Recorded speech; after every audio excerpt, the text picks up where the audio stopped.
Make every night a wonderful journey, no matter where you are. Good night, sweet dreams. The first story, Surde.jpg. Surde.jpg. Ever looked through a mirror that's polished so well that it looks like there's another room, or seen another room that seems so similar that it could be a very clean mirror? There's a reason for that, my friends, and I learned it the hard way. It all started when my friend got an email, and a very suspicious one at that. It contained the attached image. Surde.jpg. It had no return address, so he called me and some others from a failed Latin class. I recalled that Surde meant deaf. I told this to him, and he was more freaked out than ever. He immediately called me and all his friends over for help.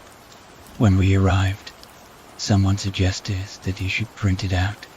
This would be the biggest mistake of anybody's life. I started joking about those chain letters that said you would die if you didn't forward them to people. Maybe somebody had just forwarded it and forgot the text. Nothing to worry about, right? Jorge and everybody else laughed. But staring at the picture, I became uneasy. I told everybody that I had to go to the bathroom. There, I threw up and almost fainted. But I got back up and walked back to the living room. We were still trying to figure out what the picture meant. I mean, you don't just leave something odd like this alone. That would be stupid. What we did next would be even stupider than leaving it alone. Though, we decided to zoom wide into it to see if it was a secret message or something. I think we zoomed in 1600.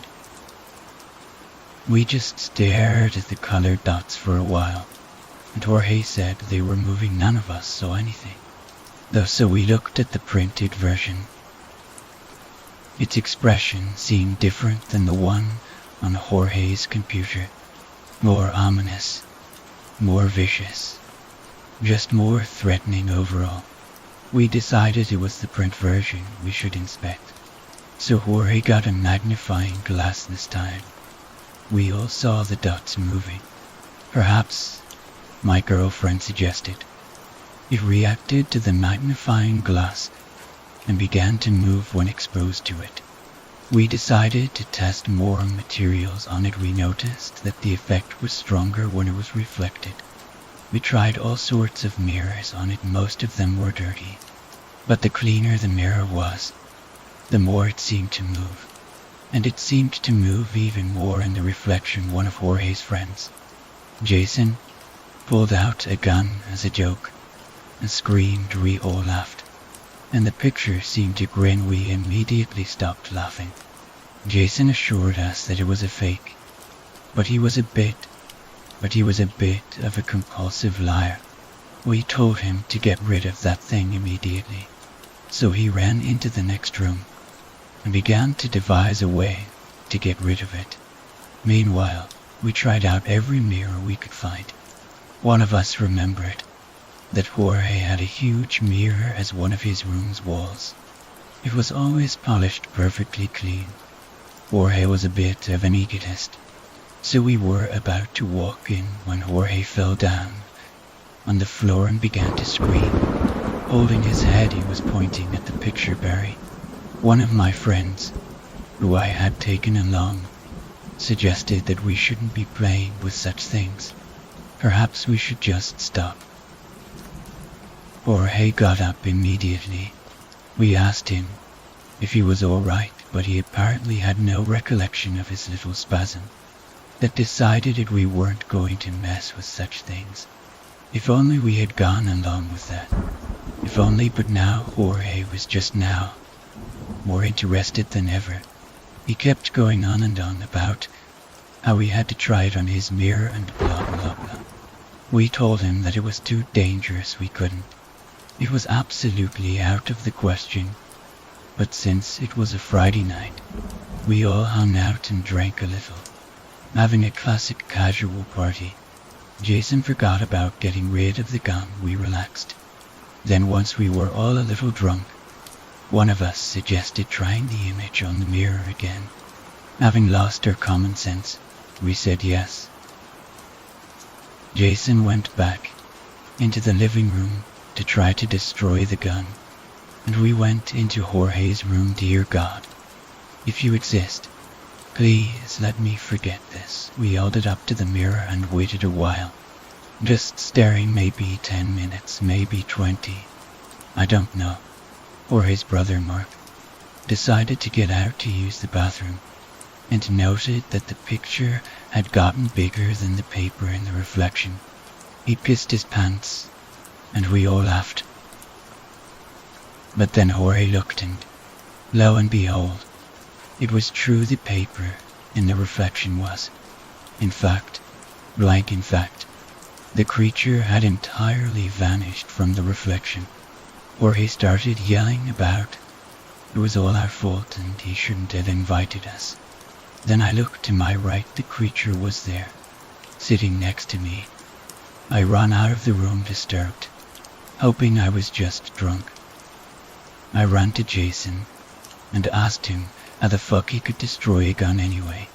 He drunkenly said, I don't know, and threw it out of the window.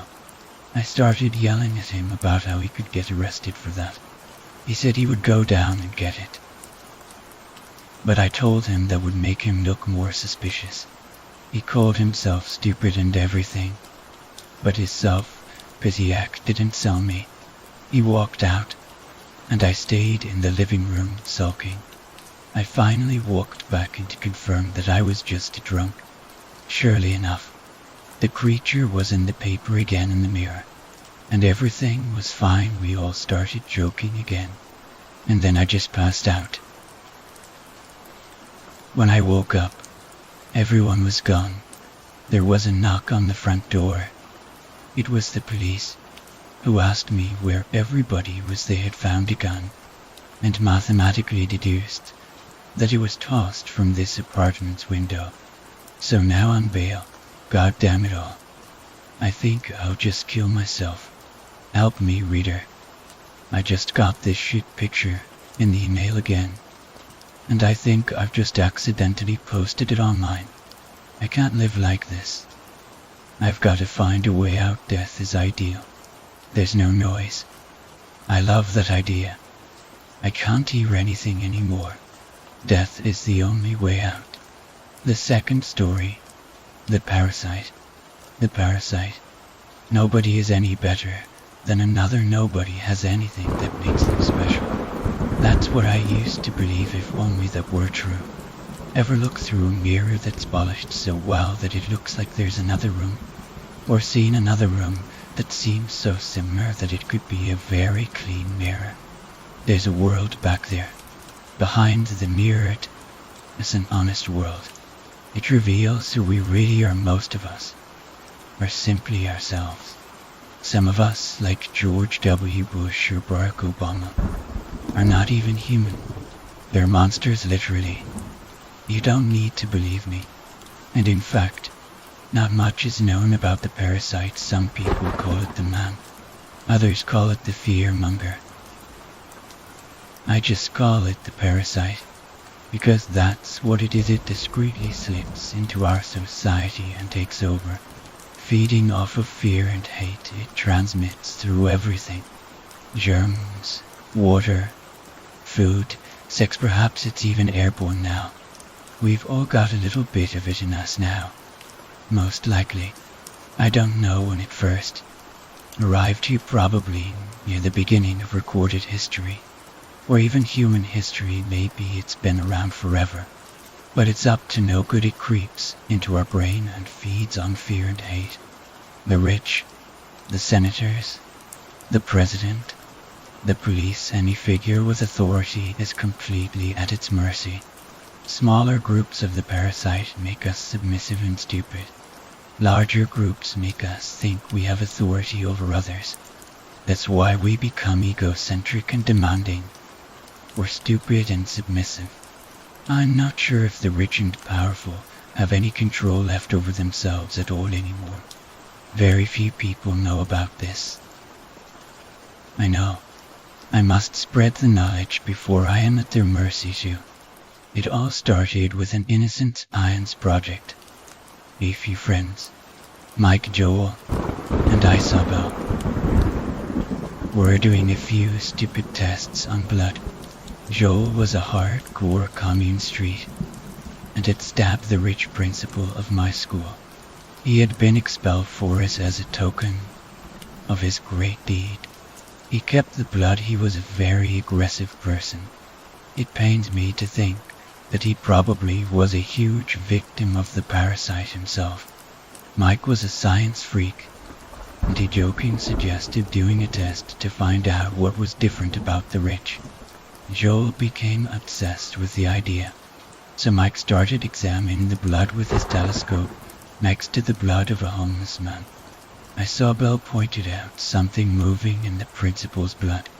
It looked a bit like semen, and we began to joke about it. But we noticed something else. It had tiny claws. Mike said it would take him a few days to isolate the thing.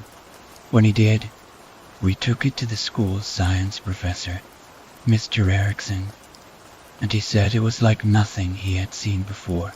He sent it on to a lab somewhere, in the middle of nowhere. A few months passed, and we forgot about it. Then one day, on Mike's way to homeroom, Mr. Erickson stopped him. He said he had gotten a letter from the lab.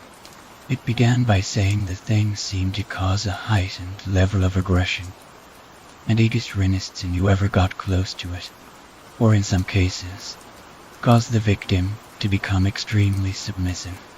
Because of this, nobody could get any scientific information on it. Halfway through, though, the perspective suddenly changed. It said that he had just gotten some actual results on the thing, and there was nothing to be afraid of. Mike immediately told me. He showed me the letter. I stayed a distance back, just by some instinct. He then started going on about how the letter was probably right and it was nothing. More scared than ever, I stayed away from Mike for the rest of the day. By the lunch, he had become completely aggressive and even robbed several freshmen. The funny thing is that nobody seemed to resist. This wasn't like Mike, and it wasn't like my school's freshmen. I slipped out of school during lunch and went home immediately. I started Googling some symptoms of what was going on. I found some others like the scientists that had sent back the letter. First they talked about the horrors of this thing, and some even got some research done, confirming the thing's effects. One fanatic did multiple blood tests and found that there wasn't one person unaffected. Then they started talking about how they were wrong. I hope I don't end up like that. The horrors of the parasites are too much to bear. To think that our society is at the mercy of such a thing. It's awful, and we'll never be rid of it. In fact, I signed up for one of these sites, and I got an email. Just now. You know what it says? We have nothing to worry about. In fact, they boost our immune systems. They're HELPINGUSERA old idiots.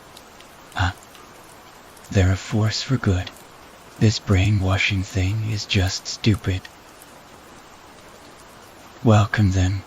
Several medicine companies are manufacturing them in pills now, due to the recommendation of the lab we sent this miracle bug to. I recommend that you all take as much of this pill as possible. Our society is perfect, and I should have known. I was an idiot. I was blind. These things are the greatest miracle ever to come to us, and soon you'll all feel the marvelous effects of them. 2. The third story, The Curious Case of Cold Town, an excerpt from a 1920 children's book titled An Impassive Way Wixire, and Other Tales of Impossible Truths. Sadly, only a few copies of this book remain, probably. I was only lucky enough to find a copy amongst my grandmother's old things in the closet upstairs. In the later part of the 14th century, In about 1360 or so, there lived an owner called Waywick in England, in the area currently known as Cheddar, who came into possession a singular sort of servant. Of course, servants of this time were of a different sort of importance than servants as we know them today, but this servant was especially peculiar, mainly for the reason that Waywick did not have any servants aside for the one that mysteriously appeared in his workshop one afternoon, long after tea. Waywick's eldest daughter was the first to notice the presence of the new man, and first having thought him a customer, though, in all honesty, a queer sort of customer he would make, and an even queerer servant, as she would soon discover, and informed him that Waywick had departed ahead of his family for Massachusetts, called Tom, as he would ask to be called, looked up from where he was sitting at Waywick's workbench and told the girl that he was Waywick's servant, and would be living with them. And thus Cold Tom came to live with the Waywicks. Cold Tom ended up being a curious breed of servant, something of a combination of butler, footman, coachman, and general man of business. Mr. Waywick consulted Tom for numerous tasks, much more, his family thought, than he should have ought to. But then, Tom always had a curious sort of pull around him, not least because of his rather strange appearance. Tom was rather tall, and excessively thin, and his too large head was swamped with a great mass of downy blonde hair. His face was half over with a strawberry mark he claimed he'd had since birth, and contrasted wildly with his eyes, which twinkled the blue-green, and stood out in the night, like pinpricks of street Elmo's fire. But despite his strangeness, Tom was never disloyal to Waywick, and did his very best to serve the man in everything. His only fit of temper came when he destroyed a pot laid carelessly upon his hand by Waywick's daughter Margaretta, both of which were long and thin and fragile, and no one could hardly fault him for being cross. Then, on the morning of April 4, in the late part of the 1360s, Mrs. Waywick came home to find a cabinet in the kitchen where no cabinet had been before. It was, Tom explained when she asked, a magical cabinet. He had thought, he explained, it very cruel of Mr. Waywick not to grant his wife a restful place to stay, instead of working all day.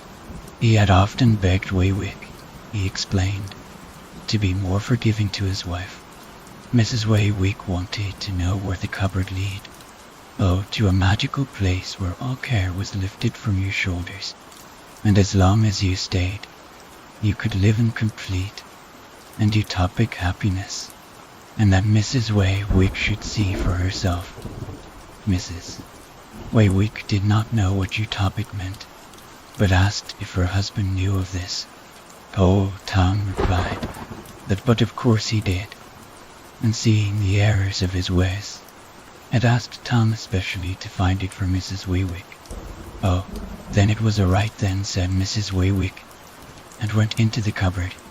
A total of 137 people disappeared into the cupboard that afternoon, never to be seen again by any English man or woman, including Mr. Waywick, his middle and youngest daughter, the nurse, those of his neighbours, most of the town's children, the parish priest, and several of his brothers and sisters. Only Waywick's eldest daughter, Mary, did not go in, and told the king's men, when they were informed of the matter, what had happened. My father entered some time ago, to try to persuade the people to leave the cupboard. He has not come back out.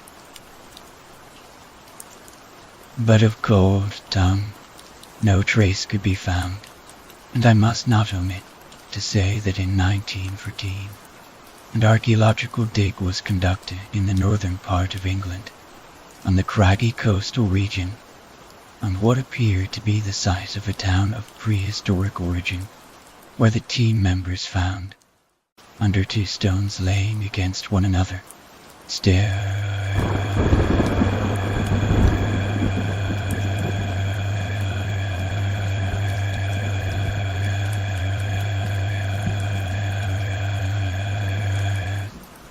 in a subterranean by 16 feet wide, they found over 100 corpses, all bearing markers of having lived nearly some 600 years ago, while sitting with their knees drawn up to their chins, and their arms wrapped about their legs. Aside for the sheer scale of bodies found, and the curious positions they were found in, the only thing the archaeological team could not account for, however, was the apparent recentness of their deaths, which, to all intents and purposes, was only several days beforehand. Written by Arthur Holmeswick.